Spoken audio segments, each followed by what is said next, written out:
That's a pity. It's the best thing you're going to hear all day. According to the canons of rhetoric, at this point I'm supposed to explain my lack of qualification for this task. Most of you are well aware of that already, and if you're not, you soon will be, so I'll just skip that part and get right to the chase. Since this is a library, though, I do want to recommend a book.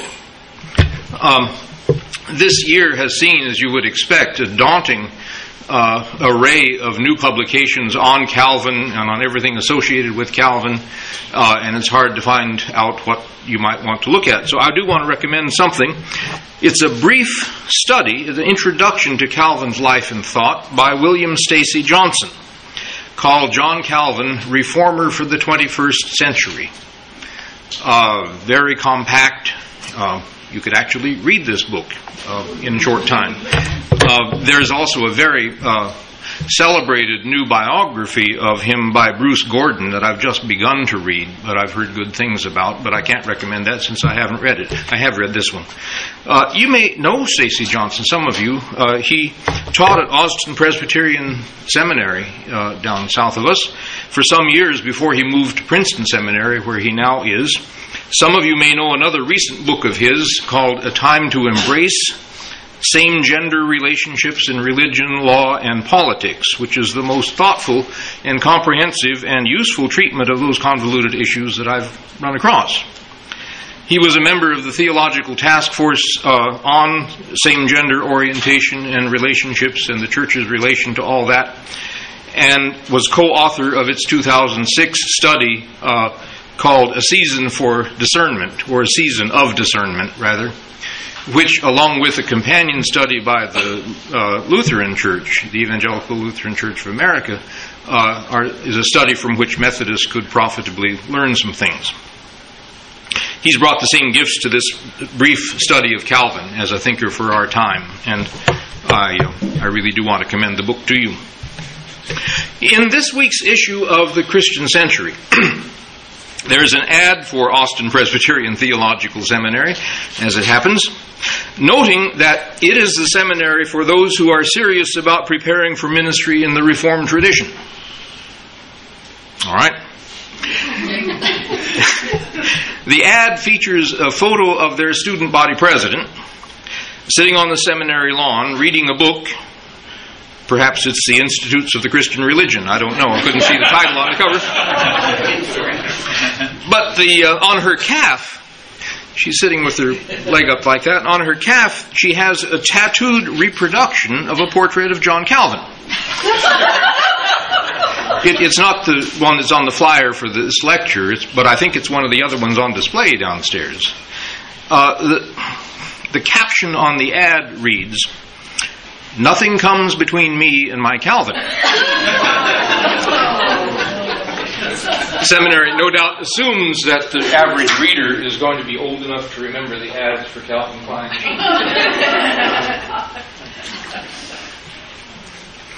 Some years ago, a colleague who teaches at Austin Pres, teaches theology there, told me that she regularly assigns selections from John Wesley's writings to her classes in systematic theology. And that her Presbyterian students, she's Presbyterian herself, but her Presbyterian students would often come up to her with a puzzled look and say, "This sounds a lot like Calvin." Well, it should. Calvin's influence came to Wesley in many ways, from many directions, including as a kind of central conduit, the Church of England, the doctrinal heritage of his own communion, which, to quote one historian of the matter, was largely Calvinist by the end of the 16th century. Subsequent controversies over the Church's identity, and there were many through the 17th and into the 18th century, have moderated and qualified that Calvinist base, but they have not removed it. It had become part of the fabric. It became part of the fabric of John Wesley, too. Now, he may not have had a tattoo on his calf. Well, for all I know, he may have. But there is a Calvin imprint on his being. It would be hard to separate John and his Calvin, too. A little over 20 years ago, a series of meetings involving the World Methodist Council and the World Alliance of Reformed Churches concluded with the finding that there are, quote, no doctrinal obstacles to union between the Reformed and the Methodists. Now, that would have come as no surprise at all to the members of both of those bodies around the world. To the members of the churches around the world in which both of those traditions, both of those bodies have already been joined for some time. The Uniting Church in Australia in 1977, Church of South India, which dates from 1947 that is, the United Church of Canada in 1925, and so forth. But it might still come as a surprise to a lot of us, that is, to members of both traditions in this country who have inherited a rather different, a rather more polemical spirit toward each other, or at least toward each other's founding figures, and what they take to be those figures' most central convictions. It's understandable, then, that the Presbyterian students in Austin would be puzzled to find John Wesley sounding like John Calvin. He's not supposed to. Wesley and Methodists after him are supposed to sound like Pelagians, or Arians, or something else bad like that. And that's how many Reformed commentators on American religion throughout the 19th century and into our century, our just closed century, sorry, I'm dating myself, described Methodism. It's the characterization that has stuck in the popular mind, at least, and Methodists, of course, have reciprocated quite willingly. I brought with me a copy of Wesleyana. This is a compendium of John Wesley's writings, first published in England, and then reprinted in this country in several editions by various publishers in the 1840s and 50s. This edition dates from the 50s, I judge, but I'm not sure just when. It's not dated itself. It's from Carleton and Porter in New York. There are ads in the back pages of this book for various other publications of the publisher, naturally. And one of them is for a book by Isaac Smith entitled Reasons for Becoming a Methodist. I want to read you just the substance of the ad. I think you'll enjoy it. This work was written by the Reverend I. Smith, now a member of the New England Conference. It was printed in Boston a few years ago, and 17,000 copies have been sold. Knowing the work from its first issue and believing it to be calculated to do great good, we have recently bought the plates and shall soon bring out the 19th edition with some improvements. Brother Smith was formerly a Calvinistic closed communion Baptist, but being placed in circumstances obliging him to consider the principles he professed to believe, he was led to renounce them. He subsequently joined the Methodists and became a preacher. This book develops the reasons which influenced his action in the premises, and they are well stated. Preachers who are molested by Baptist influences will find this work just the thing to circulate. We've put it upon our list to extend its usefulness more than to make money out of it. So, there you have it. I discovered recently, while looking up the library's holdings of I. Smith's book, that the book has been digitized by Google. And the full text from the 10th edition, or the 10th thousand, as they say, is now available online. So the usefulness of this book is extended indefinitely, if it has such. It's interesting reading. What's going on here? How is it that Wesley can sound so much like Calvin? Well, Wesley himself, as well as his followers generally, have been highly suspicious of Calvinism. And Calvinists were ready to view Methodists as heretics. Well, Wesley's Calvinism, as you may know, and the Calvinism of many subsequent generations, including that of the Reverend Isaac Smith, is generally the Calvinism of the Synod of Dort. Right? with its 5 points, the tulip points: total depravity, unconditional election, limited atonement, irresistible grace, and the perseverance of the saints. Those 5 points of the Synod of Dort. It was that sort of teaching, along with the practice of close communion to those who were not properly baptized, that led Mr. Smith away from the Calvinistic Baptists and into the Methodist fold. And lamentably, it is that same sort of teaching, and perhaps only that most Methodists to this day associate with John Calvin. Now, of course, those 5 points of Dort were themselves polemical responses to the 5 articles of remonstrance issued by the followers of Jacob Arminius in Holland to their fellow Reformed Christians in 1610. The Synod was in 1618 and 19, urging them to think of the atonement of Christ as universal in its scope. Christ died for all. Urging them to think of God's election of persons to salvation as conditional upon their responsive faith. Urging them to think of grace as an offer that human beings unfortunately can resist. And to think of perseverance in faith as not necessarily guaranteed. So the response of Dort to those sort of became the hallmarks of Orthodox Calvinism for a lot of Europe at the time. Those 4 so-called 5 points of Calvinism, I think that name itself is a kind of misnomer. It leads you to expect things you shouldn't be expecting. Those so-called 5 points, or some caricatures of them more likely, seem to have become the definition of Calvinism for Methodists. And similarly, the ideas at which they were directed, or maybe more properly, some caricatures of those ideas, became the definition of Methodism for a lot of people in the Reformed tradition.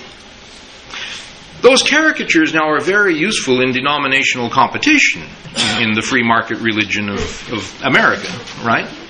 And so you need to have them lively to throw at each other and to keep your own folks in line. Those years of denominational competition are not behind us yet, alas. However, it's well to bear in mind that those 5 points are not the sum and substance of the Reformed tradition, nor of John Calvin's thought, nor of his legacy. And once we remember that, or once we've learned that, if we haven't ever known it, things become much more interesting. Among other things, it becomes possible for Methodists to claim a relationship to the Reformed tradition that's more than antithetical. That's not saying much, but it's saying something. And in fact, I'd want to go further and suggest that Methodists can and should claim a place in that tradition. Jeffrey Wainwright is, I think, right to observe that in taking the so-called Arminian position that he took on some issues, John Wesley was participating in, as Wainwright puts it, a debate internal to the Reformed family. I think that's quite right. It's a debate that continues within that family among those who consider themselves Reformed. And the lines between the sides are not always all that clear. So that, for instance, you have John Wesley sometimes admitting to the notion of irresistible grace. And you have Reformed thinkers offering ideas of universal atonement. And for goodness sake, you have John Calvin teaching that perfection is attainable in this life. You do. As well as the more usual nuanced position he holds that perfection is the goal and is the destiny of every elect Christian, but it's unlikely to be realized in this life. So there's ambiguity, tension, interesting self-deconstruction, in a way, within these traditions. The 1987 report of a bilateral Reformed Methodist dialogue, Together in God's Grace, that forms part of the judgment about no doctrinal obstacles that I mentioned a little while ago, that report puts the matter very well when it highlights grace and says, "Grace has been a principal emphasis in both our traditions. Nevertheless, In seeking to preserve this primary truth, our traditions have tended to give different accounts of the appropriation of saving grace, emphasizing on the one hand God's sovereignty in election, and on the other the freedom of human response. You can guess which side is which. These are, though, the report observes, theological differences within a much broader and deeper shared tradition, and they are not church dividing. Okay, so much by way of context. That's all I've been trying to do so far. What I want to do now, as the announcements for this lecture have indicated, is to say something about what Methodists owe to John Calvin, whether they know it or not. And then something about what Methodists may have yet to learn from him. In each case, I'll have 3 points, not 5. 3. I'm inclined toward 3s. I think I'll have time to do no more than mention the second triad to leave you with something to think about, but that's in order to give enough time to get the first 3 before you. What Methodists owe to Calvin? John Calvin was, as you may have heard, a lawyer as well as a theologian. So is Stacy Johnson, coincidentally. That's one of the things that makes his book so valuable. He can bridge those worlds in ways that both find illuminating, I think. But one thing that his legal training may have given John Calvin was an eye for important distinctions and a gift for clarifying them.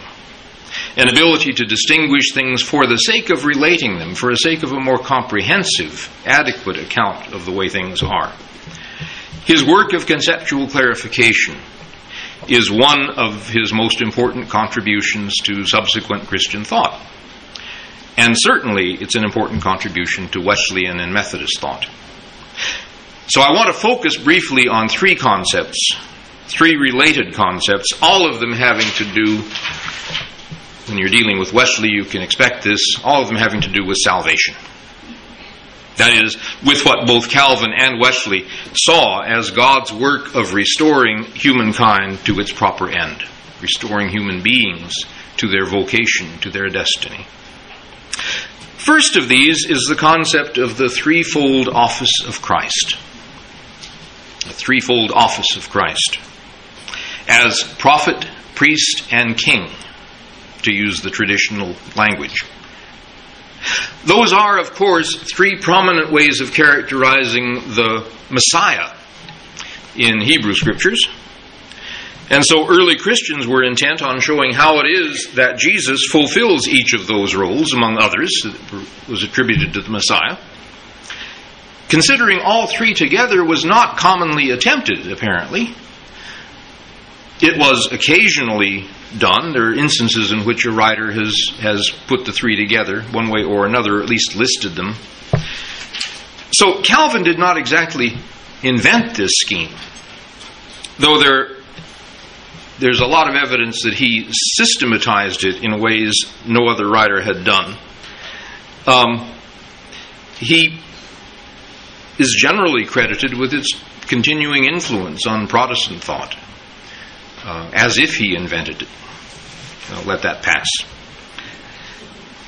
The initial treatment of this in Book 2 of the Institutes is surprisingly brief, but it becomes a kind of structuring principle that informs a lot of other things that go on throughout the Institutes and in Calvin's thought more generally.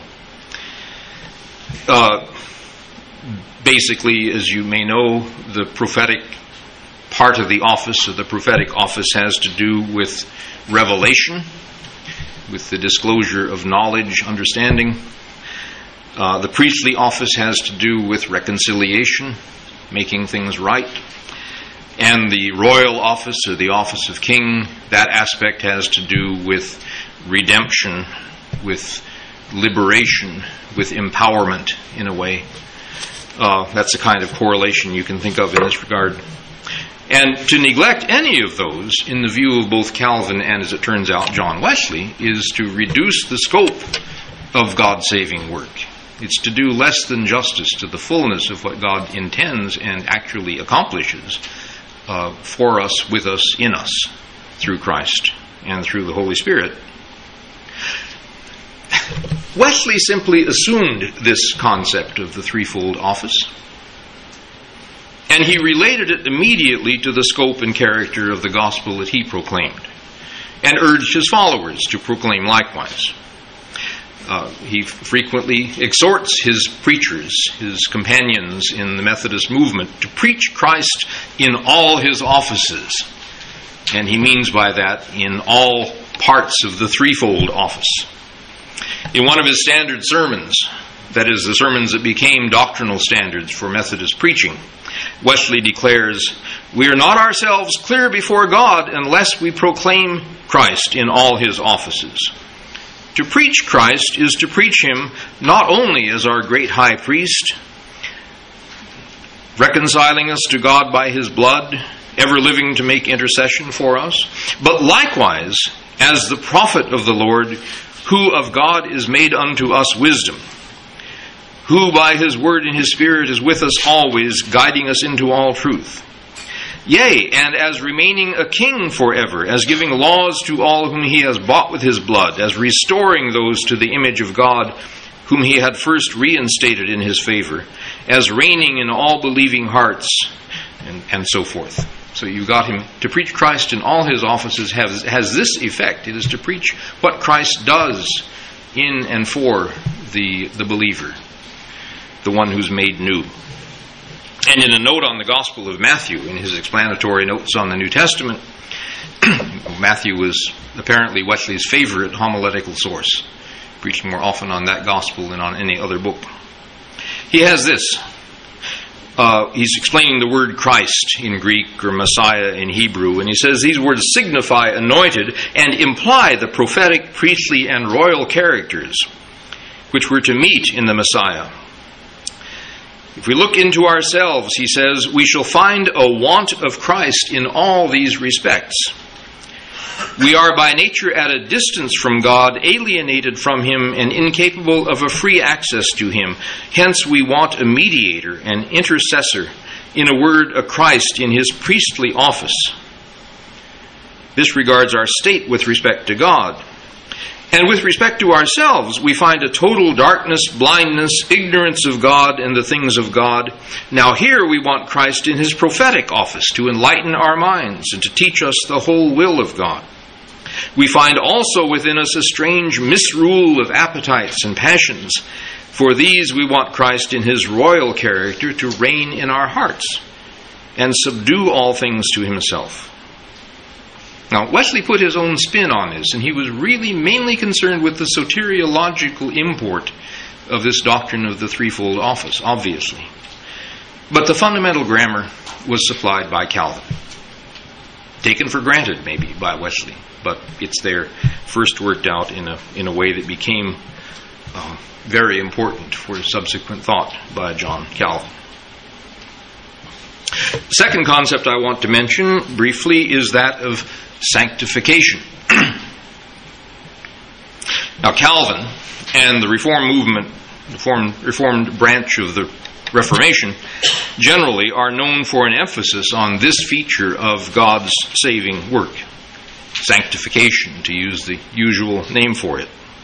That is to say, sinners are not only forgiven, that's the justification side of things, they're also healed. They're also helped to overcome their sinful ways. They're restored to wholeness.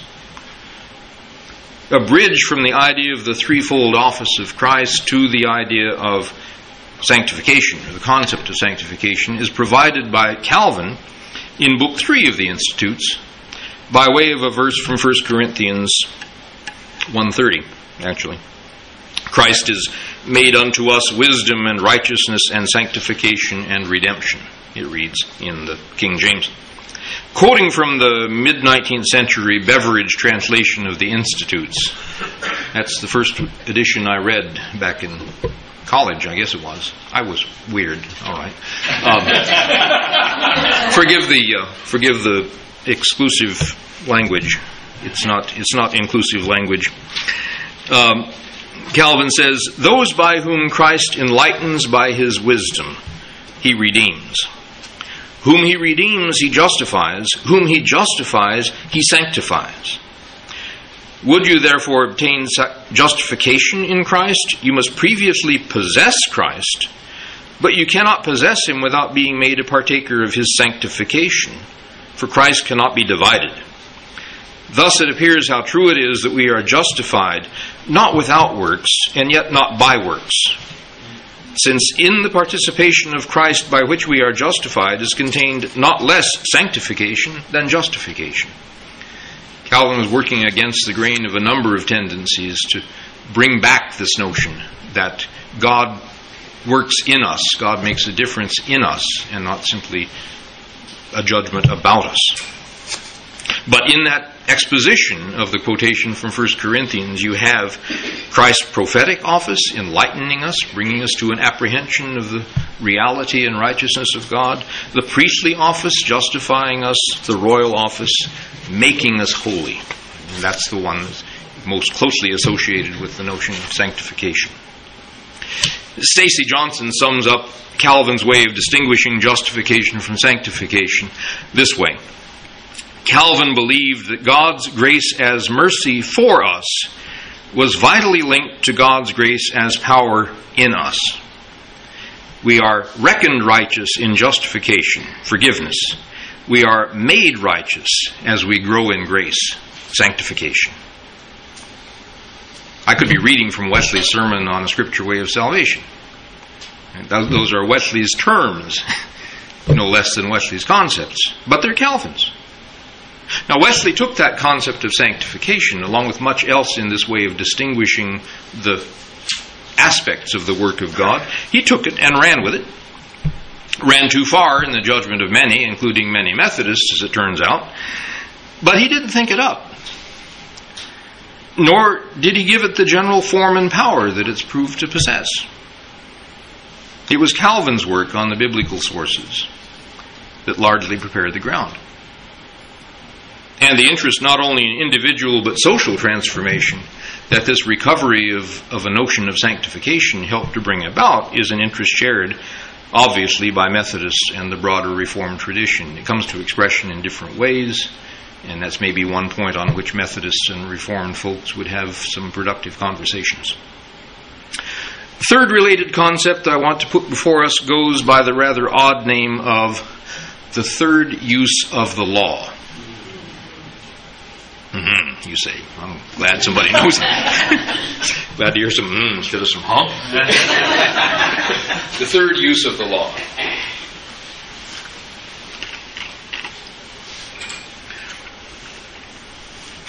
In the traditional Reformed order of worship, dating at least from the liturgy that Calvin produced for the churches in Strasbourg, the Ten Commandments are read after the confession and absolution. In this position, the commandments, the Decalogue, symbolizing the moral law, are construed as a positive guide to the Christian life. Now, that's conventionally known as the third use of the law, and that convention goes beyond the Reformed tradition now into Lutheranism and so on.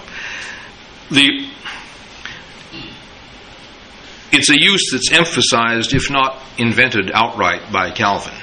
And to what extent he's the originator of the notion of a third use of the law, I could stand to be enlightened on. So if some of you know that, let me know. The ordering and content of the first and second uses of the law vary quite a bit in the discussions of the matter during the time of the Protestant Reformation. But Calvin's own typical ordering goes something like this.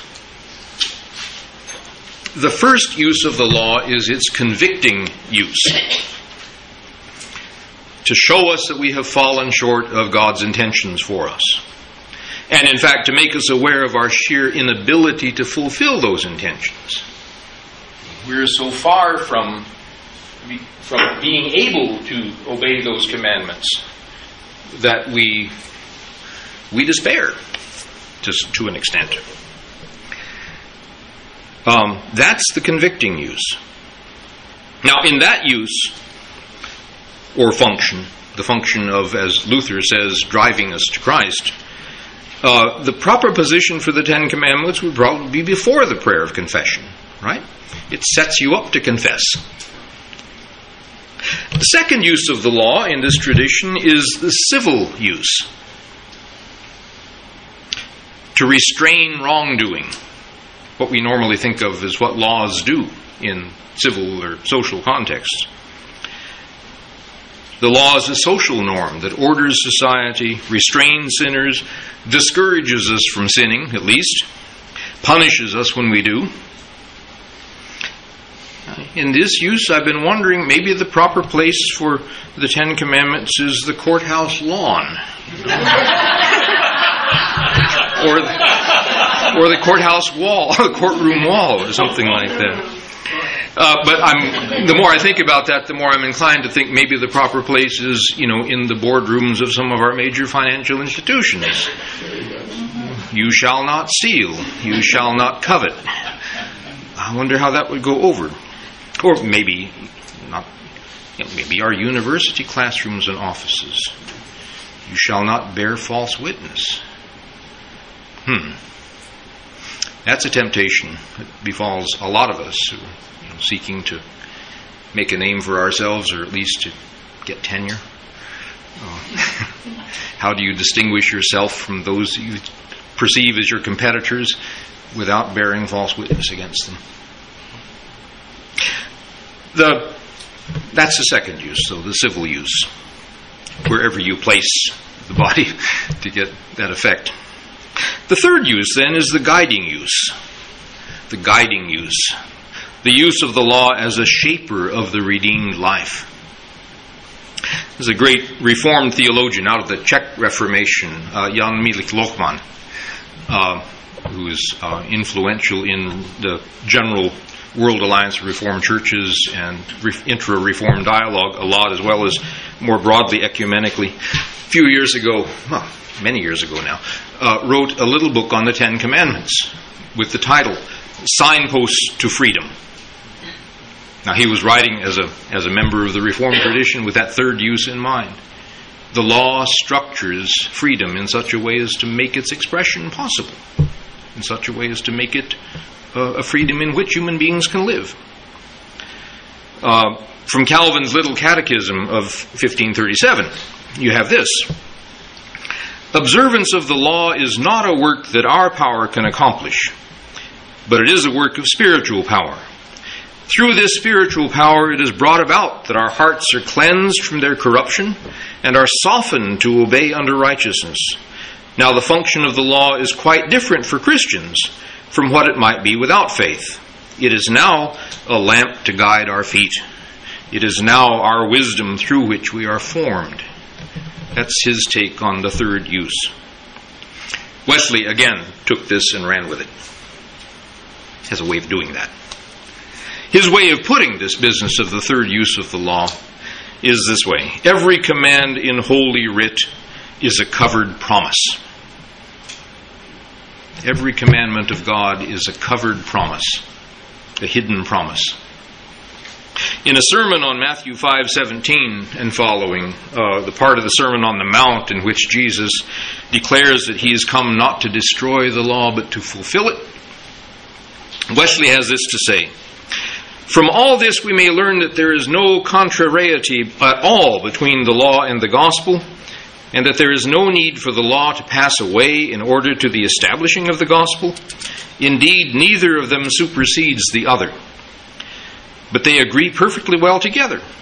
Yea, the very same words, considered in different respects, are part both of the law and of the gospel. If they are considered as commandments, they're part of the law. If as promises, of the gospel. Thus, thou shalt love the Lord thy God with all thy heart, when considered as a commandment, is a branch of the law. When regarded as a promise, it is an essential part of the gospel. Think of that as a promise. You really will love God with all your heart. That's going to happen. Accordingly, Wesley says, poverty of spirit, purity of heart, and whatever is enjoined in the holy law of God are no other when viewed in a gospel light than so many great and precious promises. Now, of course, for Wesley, as for Calvin and for St. Paul before them, love for God and for fellow creatures is the fulfillment of the law. Christ is the fulfillment of the law. Love is the fulfillment of the law. There's something going on there. Both Calvin and Wesley would invoke the evangelists, or rather, Jesus as his words are recorded by them in Matthew 22 and Luke 10 on that point. And they'd both take comfort, no doubt, from St. Paul's words, his remarks in a similar vein in Romans and in Galatians about the fulfillment of the law in love.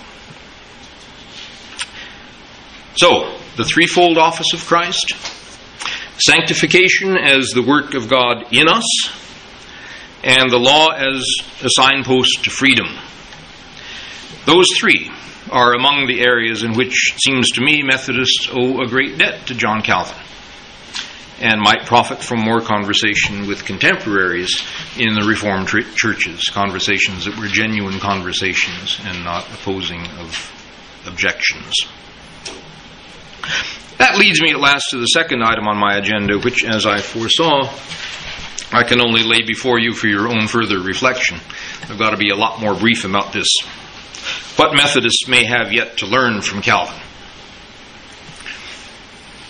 Again, three interrelated concepts that I want to point to. I'll name them first off: sovereignty, covenant, and reformation. Sovereignty of God. That's a word that was already introduced, you may recall, in that report, Together in God's Grace, that I referred to and quoted just a little while ago, to characterize a Reformed conviction, a distinctive Reformed theme that they bring to the discussion of grace. The word sovereignty, as Stacy Johnson tells us, does not appear even once in Calvin's Institutes. I was struck by that. I take it he means not just that the English word sovereignty doesn't appear, you'd probably expect that, but its Latin and French equivalents don't appear either. Now, Johnson has a reason for making that point. Calvin's reputation as a portrayer of a distant, impassive, autocratic, probably manipulative and authoritarian God is so much a part of what a lot of Reformed as well as non-Reformed Christians think they know about Calvin, that Johnson wants to do what he can to issue a faithful dissent. And I respect that. I think he's right to do that. Nevertheless, there's no denying that the theme of the sovereignty of God is a pervasive and important theme in the Reformed tradition. There's something important that term is shorthand for. And for me, at least, it conveys something of a sense of perspective. A kind of sobering but consoling reminder that God is God and we are not. God's ways are not our ways. Our little systems have their day and cease to be. Tennyson was Anglican, I think, wasn't he, in tradition? But, God endures, God prevails. God's steadfast love endures forever. There's something, as I say, sobering and refreshing about that reminder. Again, that's not Calvin's property, but it is something that he thought important to remind us all of regularly. I worked for a number of years, more than I care to remember, on the Doctrine of Providence, on a little book on the Doctrine of Providence. And once, in a letter to a Presbyterian colleague, I was lamenting my lack of progress on this. This was Bill Plaker, who taught at Wabash College for a long time and just died a couple of years ago. And Plaker wrote, this is back when we wrote letters to each other. He wrote back once and said, "It must be a consoling thought that if you are meant to finish your work on Providence, you will." Now, both of us knew he was saying that tongue-in-cheek, but both of us also knew the real expression of perspective that he was bringing to this, and I appreciated that in it as well. The sovereignty of God is something that Methodists would do well to relearn from time to time. Methodists, my impression is that sometimes Methodists tend to get a little too cozy with God. And the relationship becomes a little too restrictive, maybe too sentimental, maybe too self-serving. This isn't, again, uniquely Methodist property, but it's at times like that I think maybe this other reminder would have a place. And that brings me to the second important term, that notion that God's steadfast love endures forever. That's the notion of covenant. The sovereign God wills to be in relationship, not only with God's self in the eternal communion that God is as Trinity, but also with us creatures. Karl Barth, one of many things I like about Karl Barth is the way that he has his own take on these Reformed themes and revolutionizes them once in a while. But he says at the introduction to his discussion of the doctrine of creation that the covenant is the internal ground of creation, and creation is the external ground of the covenant. Right? Creation exists for the sake of covenant, for the sake of God's relatedness and relationship and will to be in relationship. Now, covenant, as the history of the Reformed tradition bears out all too well, is a dangerous concept. Methodists have had some experience with this too in ways that have proved dangerous. There's the danger, for instance, of the human tendency to conceive of the covenant far too narrowly and restrictively, as encompassing only a restricted group of us. And, us good Christians, us Calvinistic closed communion Baptists, us Methodists, us Americans, us humans, we need constant reminding of the radical inclusiveness of the covenant. Barth was talking here about creation. He wasn't talking simply about Christians or humans. He was talking about all that isn't God, and how God intends to relate to it, how God is steadfastly faithful to that, extending not only to the whole human family, but to the so-called non-human creature, right? That's a weird term, non-human. But there it is. Our companions in the broadest sense. So, we might have some things to learn in probing this concept of covenant, and to probe that in conversation with people who have been at this a good deal longer and in more settings. And then thirdly, Reformation. There's a motto dear to the heart of the Reformed community: Ecclesia reformata semper reformanda. The church reformed, always being reformed.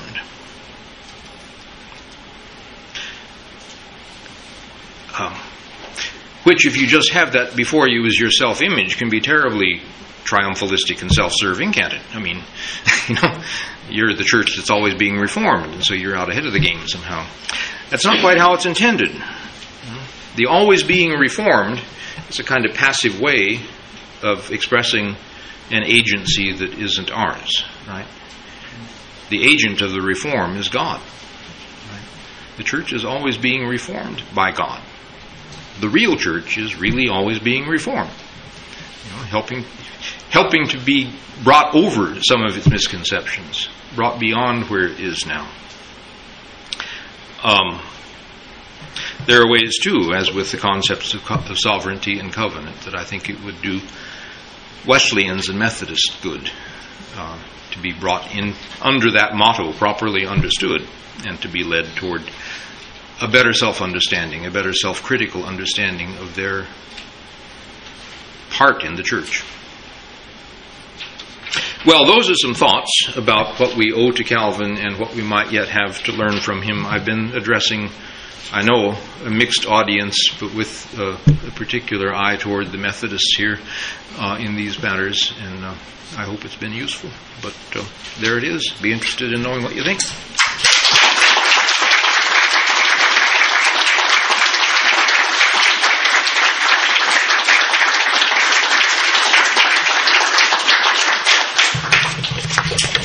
take some questions. Sure. What's our timeline? Have we got 2 minutes? We have plenty of time. Okay. Not just questions, but, comments. Help. They couldn't get an expert in either Calvin or Methodism. This is what you get, so I'm eager for knowledge. Yeah, Bill. Charles, I wonder if you would like to comment on the matter of Calvin's sacramental, specifically Eucharistic theology, which would have been mediated to Wesley, among other things, through Cranmer and so forth. And does that fit under the rubric of sanctification the way you used it? Do you have any thoughts about that? I don't. But you probably do. In fact, yes. But we'll talk some other time. I think we'd probably be edified by hearing them. One of the complications, let me start from the Methodist end of it. There's so much ambiguity in Eucharistic practice within Methodism nowadays. And indeed, such a wide expanse of what passes for Eucharistic theology in Methodism that boards of ordained ministry experience when they're interviewing candidates for ordination, for example. That part of what's happened is we've lost the connection, in my view, between Wesley and the interpretation of such things as the presence of Christ in mystical union, which was, I believe, Calvin's language, and the notion that neither consubstantiation or transubstantiation is appropriate, nor Zwinglian notions of remembrance are appropriate, but the actual transmission of Christ's presence as mediated through the way I understand Calvin's theology on this is that the organ of reception is not the mouth, but faith. And that was something that, as I understand Wesley's Eucharistic theology, and indeed the Eucharistic hymns from John and Charles, also managed to express. Just one comment on the hymn where Charles Wesley, in one of the great Eucharistic hymns, simply asked the question, who can say how blood is conveyed through the bread, through the wine, and so forth. There may be a connection between our lack in that respect as Methodists. The sense that we don't have much of a doctrine of the Eucharist to defend as Methodist tradition. Snippets of this and that we've inherited, but no coherent doctrine. That may be related actually to another sort of chronic problem, and that it has to do with the doctrine of the Trinity.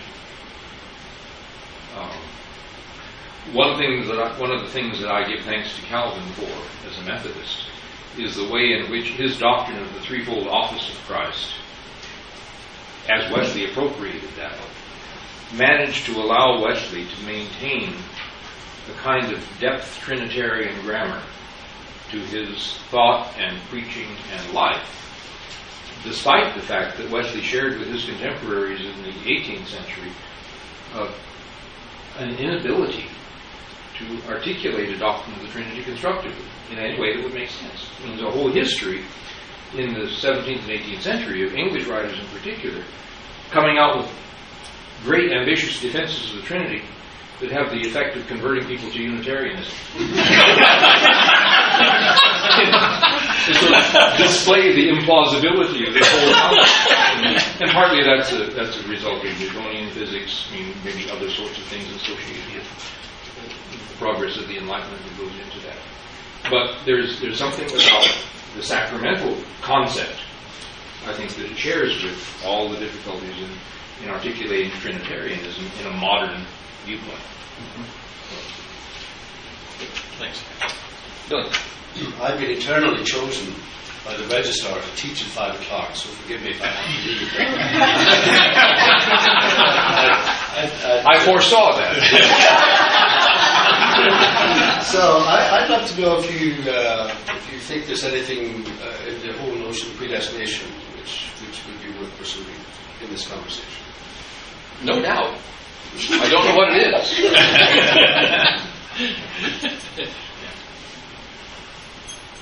That's just connected with all sorts of problems, again, about time and eternity. In God in time and eternity, and our participation in eternity, and so on. This is one of my favorite characters, and Robert Heinlein used to say, "I'm only an egg." I'm not there yet. Well, what about church order? Yeah. You tend to, the Reformed tradition has tended to reflect a certain church order and sometimes claim divine warrant for that. Church order among the Wesleyan Methodists seems to be a very different sort of thing. What's that about? Again, about the fact that Methodists don't have the doctrine of the church. I mean, there isn't. Methodism was born as a movement, understood itself early on as a reform movement within the Anglican Church, which was sort of taken for granted. If Wesley had anything to defend in the way of a church order, it would be Anglican order.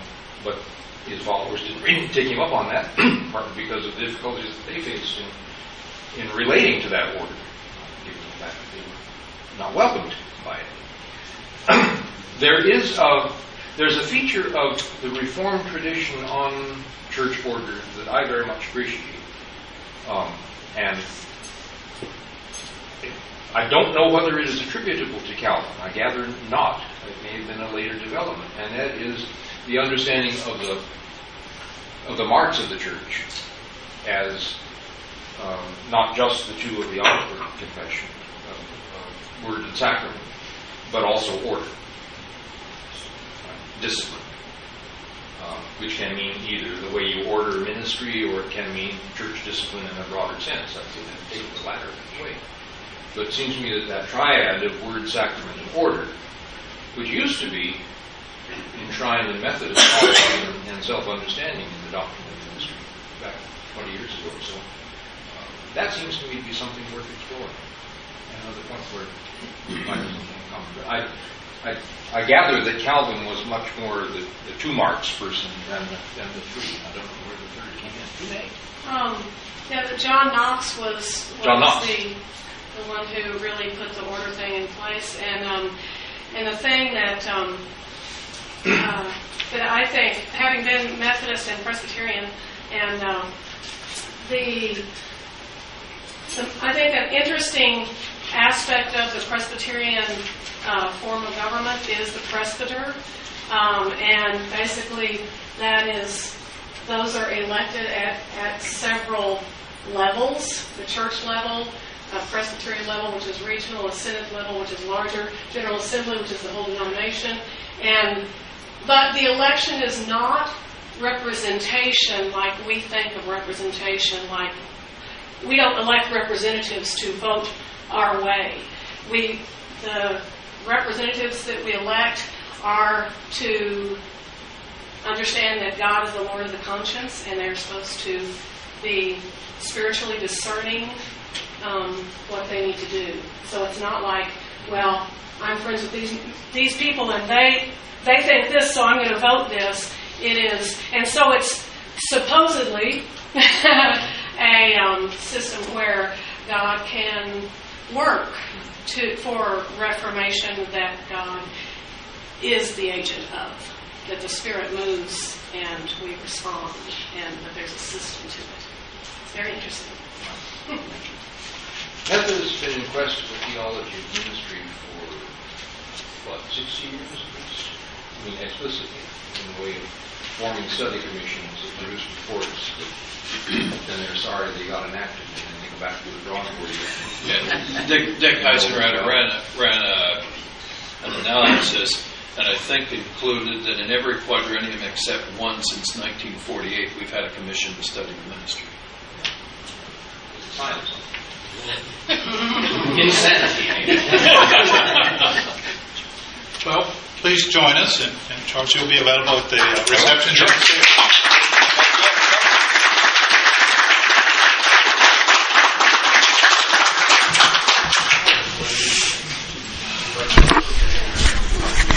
Reach.